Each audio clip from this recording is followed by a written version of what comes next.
time. She would have known enslaved people, like immediately, who were still alive, still in the community that she was born and raised in, but, no matter where she was living in Georgia. So again, for people who keep saying, oh, slavery was like a gazillion years ago, get over it. You're talking about a woman who's still alive who knew people who were enslaved. Mm-hmm. Oh, yes. So I did a quick search. I did a real quick search. What was invented in 1913? The bra, the parachute,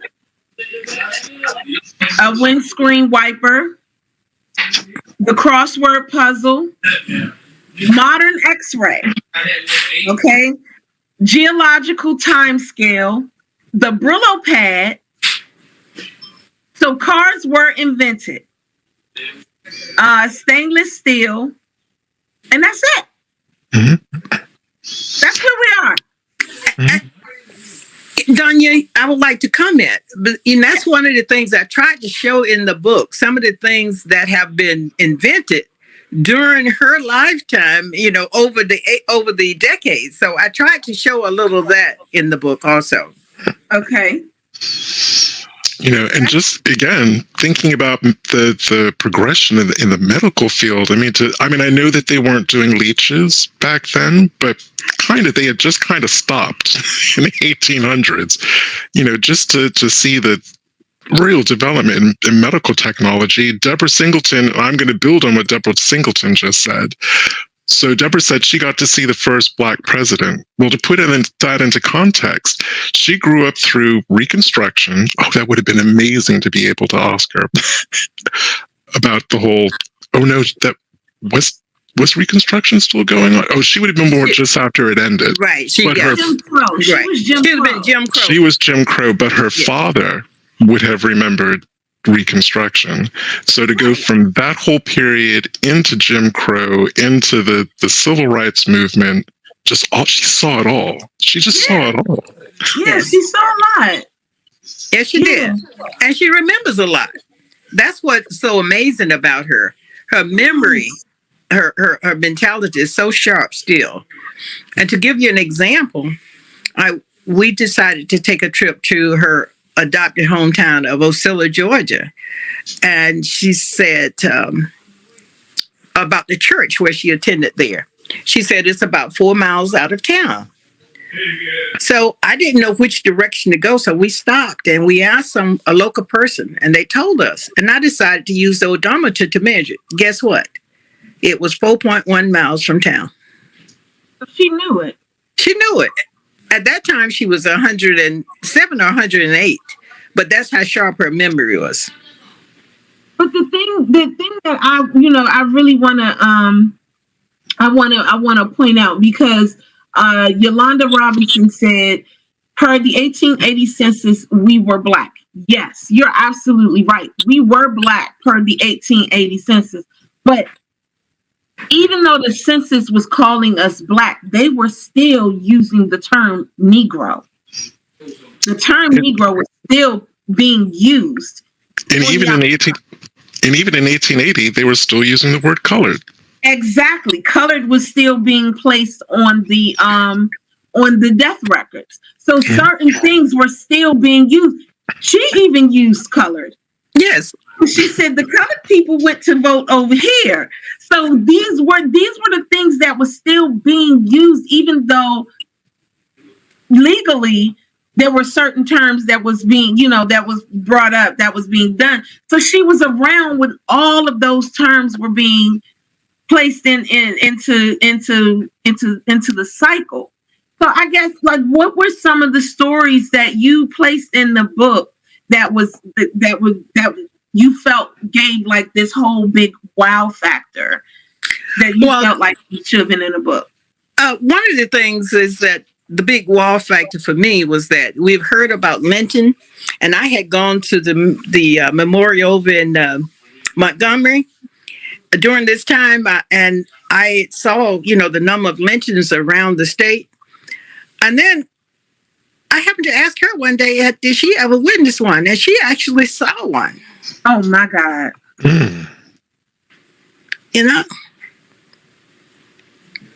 And she said it was something she would never forget. Oh my God! Did she So talk to you that's about it? yeah. I was going to say, is that something that a family member took at you? How did that happen?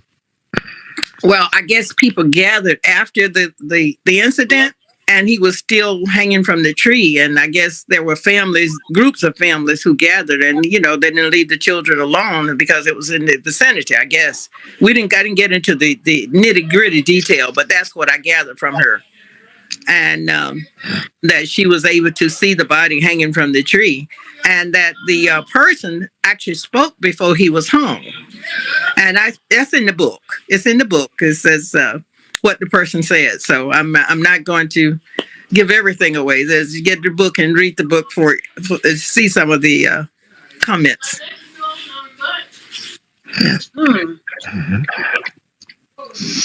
That's got to be God. So well, again, I'm going to build a little bit on a question from an audience member, Tony Grant. So, how many siblings did she have, and were they all as long lived as her? Well, no, she's the longest living, and she's the last one. There were 3 sets of children. When I say 3 sets, her father was married 3 times. His first wife, there were 2 children, and that mother died.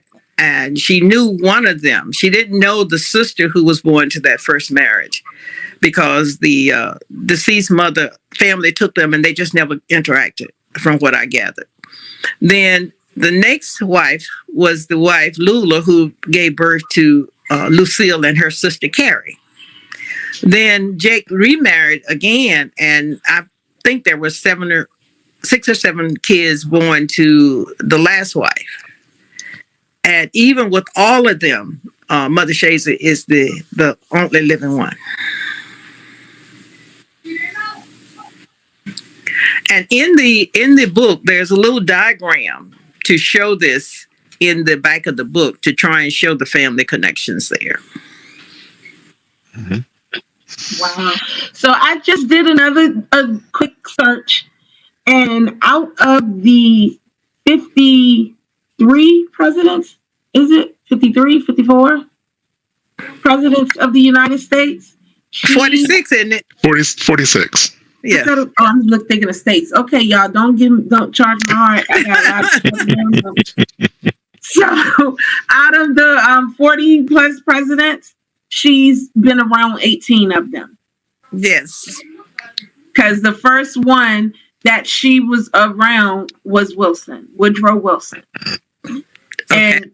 And after that, it was Harding, Coolidge, who was president twice, Hoover, and then Roosevelt, who was president 3 times, Truman twice, Eisenhower, Kennedy, Johnson twice, Nixon twice, Ford, Carter, Reagan, Bush, Clinton, Bush Jr., and Obama, Trump, and now Biden. Yes. So it's amazing. She's witnessed so much just in that time period. So again, I just want to remind you that women didn't have the right to vote when she was born.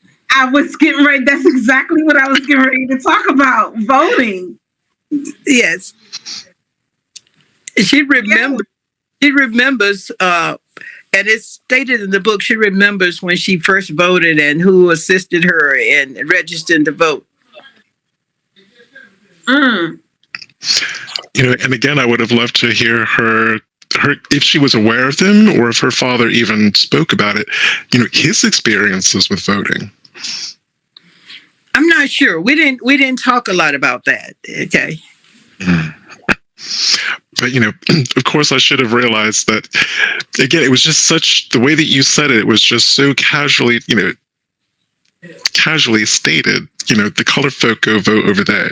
Obviously, the white folk vote over here. The colored folk go over there. And, to even hear firsthand about some of the, well, I don't know if that part of Georgia did the same thing, but whether there was like poll taxes, did people have to read and, verbally comprehend text that they were given? All those kind of voting tests that Black people had to do.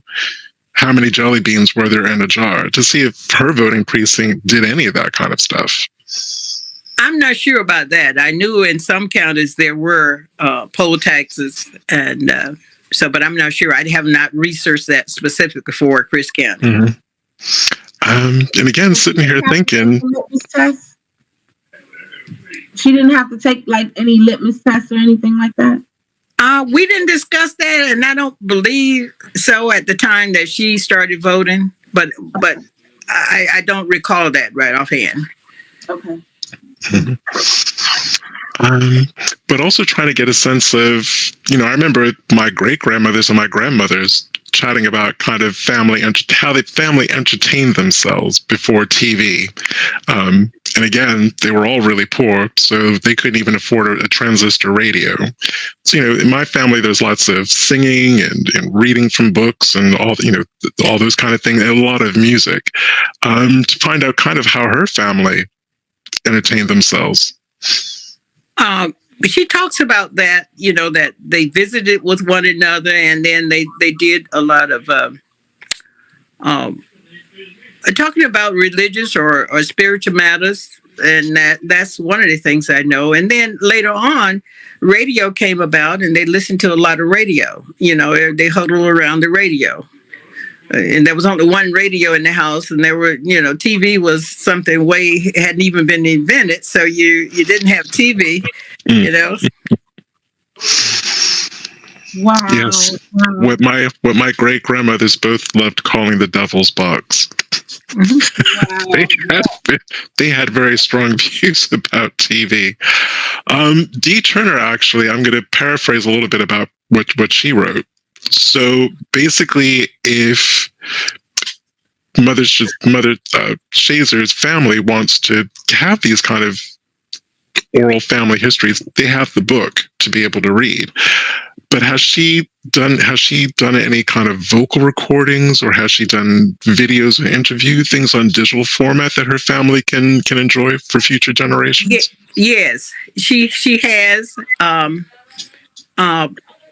There's probably YouTube. We're going to have a bunch of them. There are several interviews that she has done with the publisher who assisted me in publishing her book. There are others who have her church have taken some videos, and I know if Facebook, there are videos out on Facebook, YouTube on her, and she loves to sing. So she, you will catch her sometimes singing. Yes. Okay. I thought there was someone trying to get her to come in. I was just going to pause for a moment. May I? Yes. I'm going to put you on. Can I mute you just for a second? Yes, okay. Ma'am. Yes. Mm-hmm. So yeah, we're going to go and take a quick commercial break and see real quick. All right. If you can hear me, Miss Beal, we're going to go ahead and take a commercial break while you're working on that, okay? Okay, thank you. No problem. They're clearly feeling squeezed by the rising costs.